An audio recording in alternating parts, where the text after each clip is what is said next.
agradeciendo a la casa esta cordial invitación para poder participar como panelista en esta, yo diría, más que destacada exposición que nos ha brindado y a la que ya nos tiene acostumbrado el doctor Aldo Figueroa, que por cierto, adscribo todas las palabras referidas por nuestro compañero Carlos Caro con relación a la decisión injusta respecto a la situación de Aldo. Nuestra solidaridad con usted, doctor Aldo. Fíjense, a ver, algunos comentarios con relación a algunos puntos que creo que son importantes tener en consideración. He permitido tomar algunas anotaciones respecto de esta intervención del doctor Figueroa, que definitivamente es pues una intervención absolutamente creativa y útil para lo que nosotros necesitamos, ¿no es cierto? No solamente por la interpretación acerca de la realidad de la casación, no en función de sistemas comparados de derecho, sino en función de lo que está pasando en la realidad, en la casación en estricto sentido, en el ejercicio de este recurso. Pero creo que hay un tema que quiero destacar. En realidad, dos puntos que quiero destacar y poner en consideración. Fíjense lo siguiente, ¿no? La impresión que se tiene, ¿no? Y es que estamos frente, que la casación es una institución impugnativa o recursal que tiene falta de vocación impugnativa, ¿no? ¿Por qué? Porque no se le está entendiendo cuál es su verdadera connotación respecto a la creación del derecho. Y creo que ahí está el meollo del asunto, porque en la medida que no sigamos sin considerar a los jueces como creadores del derecho, entonces estamos en un grave problema. Y creo que la casación es el instrumento principal de la creación del derecho a partir del órgano jurisdiccional. Sin embargo, claro está, hay una percepción. Y es una percepción que de una u otra manera Aldo nos ha permitido acercarnos a partir de este muestreo porcentual que ha presentado. Y es que lo consideramos a la calificación de los recursos de casación que se interpone a esta calificación como un límite infranqueable, algo que es una empresa casi imposible de poder solucionar para los abogados en general, ¿no? Y entonces, eso al final se refleja en algo. Estamos frente, al parecer, una política de desincentivación del ejercicio del recurso de casación. Y acá creo que hay que tener en consideración dos temas porque son distintos, ¿sí? Una cosa es la casación ordinaria, ¿de acuerdo? Y hay que diferenciarla del excepcional. ¿Por qué? Porque fíjense, yo hasta este momento no me queda muy claro si la casación excepcional sea en estricto sentido un recurso. En estricto sentido sí, la ordinaria lo es, porque está prevista en la norma. Por lo tanto, ahí no hay interés casacional que discutir. Eso forma parte del derecho del acceso a los recursos.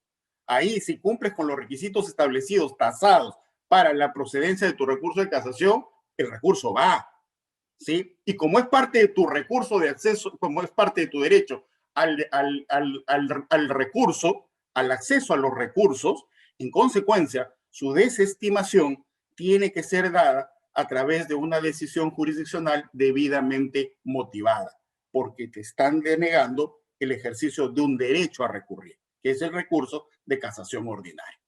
En cambio, con el tema del recurso de casación excepcional, ahí sí hay algunos bemoles, ¿no? Porque como bien lo han señalado algunos compañeros que me han antecedido, hay pues esta creencia, ¿no es cierto?, de confundir la discrecionalidad con la arbitrariedad. Y claro, hay un elemento y una piedra de toque que es esencial ahí tener en consideración, el interés casacional. Acá sí no es parte de tu derecho al recurso, ¿sí? No es parte de tu derecho al recurso. ¿Por qué? Porque este ejercicio impugnativo está condicionado a la existencia, efectivamente, de un interés casacional. Y Aldo lo señaló con mucha precisión. Y creo que ahí está el meollo del problema. Porque, ¿qué entendemos por interés casacional? ¿Qué cosa es el interés casacional, ¿no? Hay una decisión jurisdiccional antigua, ¿no es cierto?, que en realidad, y esto es un tema que justamente debo reconocer el aporte permanente y como siempre me ha brindado el doctor Espinosa, que tiene que ver o está muy vinculado pues a la ley de enjuiciamiento civil española, ¿no? Donde establece qué cosa es el interés casacional o qué se entiende por el interés casacional. Y esto de una u otra manera fue recogido por la Corte Suprema en la queja 66-2009, ¿no? Ahí en donde más o menos trata de desarrollar qué cosa es el interés casacional, pero en mi concepto, nuevamente, a partir de conceptos bastante abstractos. Al fin y al cabo, no entiendo qué cosa es finalmente el interés casacional o cuándo hay interés casacional, ¿no? Porque ya incluso estos argumentos esbozados, por ejemplo, que estén referidos a la aplicación normativa de una norma nueva, que probablemente estuvieron pensando en el Código Procesal Penal, pues ya no es tan nueva, ¿no es cierto? En consecuencia, creo que por ahí viene el primer problema. El primer problema, para evitar la arbitrariedad, ¿no es cierto? Que esta discrecionalidad no se confunda con arbitrariedad, tienen que estar bien claras las reglas. Si la regla normativa expresa es la existencia de un interés casacional para la procedencia del recurso de casación excepcional, entonces debe estar absolutamente transparente qué cosa se entiende o cuáles son los supuestos en los cuales la Corte Suprema entiende que existe interés casacional y que no dependa, y ahí recojo las palabras de Carlos, del sentimiento que en algún momento tengan el vocal ponente o su asistente. ¿Sí? De acuerdo. Entonces creo que por ahí debemos partir, ¿no? Hay un tema ahí porque solamente de esa manera yo voy a tener por la posibilidad de predictibilidad del futuro de mi recurso de casación excepcional. Esta línea creo que es bien importante porque, vuelvo a repetir, era curioso que el contenido del interés casacional estuviera definido en una queja y no en una sentencia de casación, pero así fue, y que de una u otra manera no hacía más que recoger, lo señalo de esta manera, ya un desarrollo de legislación extranjera. Creo que es un tema a mejorar. Creo que es un tema a mejorar, creo que es un tema que la Corte Suprema tiene que establecer con absoluta claridad para poder no generar este criterio de desincentivar el ejercicio de la casación excepcional, los criterios claros y concretos de qué se debe entender por interés casacional. Un segundo tema, que creo que es muy importante y también lo tocó el doctor Aldo Figueroa. Evidentemente, es clarísimo que no existe un pensamiento casatorio de la Corte Suprema. El hecho mismo, aun cuando la norma se pone en el supuesto de que puedan haber más de un órgano jurisdiccional que se pronuncien a través de la casación, por eso establece el tema, la idea de un pleno casatorio. Pero fíjense, yo creo que más allá de eso, es la creación de este pensamiento es muy importante. ¿Por qué? Porque creo que debemos llegar a un nivel y a un punto en el cual digamos, mira, tienes que interponer recurso de casación, lo voy a pensar. ¿Y por qué lo vas a pensar? Lo voy a pensar porque el pensamiento de la Corte Suprema es este. Y que no sea, como hasta ahora, el pensamiento del vocal supremo es este. Que ese no es el criterio. Entonces, yo debo saber qué piensa la Corte Suprema con respecto a Julio César tocaba un tema central, la condena del absuelto. ¿En dónde estamos? O sea, ¿cuál es el pensamiento de la Corte Suprema respecto a la condena del absuelto? Primero no, luego sí, luego no, luego sí, y si eso adicionalmente lo comparamos con la posición uniforme del Tribunal Constitucional, lo que menos existe respecto de un tema tan contundente como condenar a una persona, privar de su libertad, es qué cosa es el pensamiento unificado jurisprudencial respecto a la condena del absuelto. No ha cumplido su función. No existe una función. ¿Por qué? Porque no hay un pensamiento jurisprudencial casatorio de la Corte Suprema unificado que uno pueda decir, es así. Obviamente, sin duda alguna, la Corte Suprema puede cambiar, puede variar de criterio jurisprudencial, sin duda alguna que lo hay, ¿no es cierto? Pero, como dice Aldo, eso debe responder no al criterio de un magistrado, sino al criterio de la propia sala. Y en la medida que haya habido, efectivamente, un cambio de circunstancias, no un cambio de ideas en ese momento. Entonces, es muy importante lo que señalaba Aldo en la relación de la creación de este pensamiento, ¿sí? Este pensamiento casacional y que parte de la idea de la intervención colegiada en la toma de decisiones. Nosotros podemos entender que a nivel de la decisión, de la emisión de una sentencia de grado, ¿no es cierto?, ya sea esta de primera o de segunda instancia, evidentemente exista el tema, sobre lo de segunda instancia, que es un tema de decisión colegiada, que exista el tema del vocal ponente, sin duda alguna.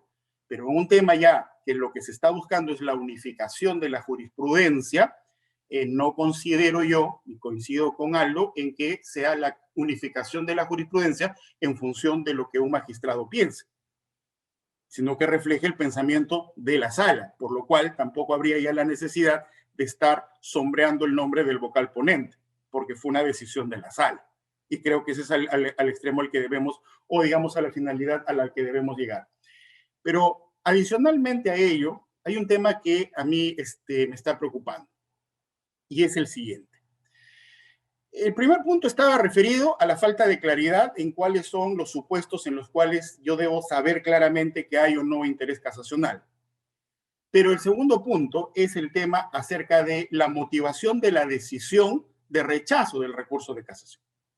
¿Sí? O sea, me estoy refiriendo al momento de la calificación, al momento de calificación en general, ¿correcto? Y yo creo particularmente que aun cuando estemos en un tema de casación excepcional y me digan lo que tú has propuesto no tiene interés casacional, en mi concepto eso no es una motivación. Porque tienes que explicarme por qué no tiene interés casacional. Claro, lo que pasa es que tendrías que decirme y yo tendría que saber cuáles son los supuestos de interés casacional, porque si yo lo sabría, ya sabría claramente por qué no calzó mi recurso en el interés casacional. Pero como no lo sé y sigue siendo un tema de la nebulosa, entonces se satisfacen con el solo criterio de no cumple con el criterio de interés casacional. Y esto por un tema que creo que hay que tenerlo en consideración. Fíjense. Ya he mencionado de una u otra manera la necesidad, por ejemplo, de la existencia de un pensamiento casacional unificado con relación, entre otras, a la institución de la condena del absuelto y la intervención del Tribunal Constitucional con relación, y eso sí, el Tribunal Constitucional con una posición uniforme al respecto, ¿no? Pero hay un tema que también está, que me llama la atención. Miren, y permítanme un segundo. Inicialmente, el Tribunal Constitucional, y esto lo podemos ver, por ejemplo, en la sentencia recaída en el expediente 5194-2005, proceso de amparo, del 14 de marzo del 2007, el Tribunal Constitucional no entraba nunca a revisar, ¿correcto?, a controlar el juicio de admisibilidad, o sea, la calificación recursal que hacía el órgano jurisdiccional. Decía que eso estaba fuera de los límites del control constitucional a través del Tribunal Constitucional. Sin embargo, si nosotros podemos revisar, ya sea en positivo o en negativo, la decisión tomada por el Tribunal Constitucional en el expediente 1097-2020, ¿no es cierto? Es un proceso de habeas corpus, o en el expediente 01443-2016, proceso de habeas corpus también Lambayeque, el Tribunal Constitucional ha empezado a controlar la calificación del órgano jurisdiccional respecto a la impugnación. En esa línea de ideas, no creo lejana también la posibilidad en algún momento, si el rechazo al recurso de casación sigue el lineamiento de simplemente te lo rechazo porque considero que no cumple con el criterio de interés casacional, pueda de una u otra manera ser posible o pasible de ser sujeto a un tema de control constitucional de la calificación de los recursos, sobre todo porque está íntimamente vinculado a una falta de debida motivación de la decisión de rechazo, ¿correcto? Aun cuando creo yo, sin duda alguna, que eso es un tema bastante discutible, sobre todo por los lineamientos propios del recurso de casación excepcional.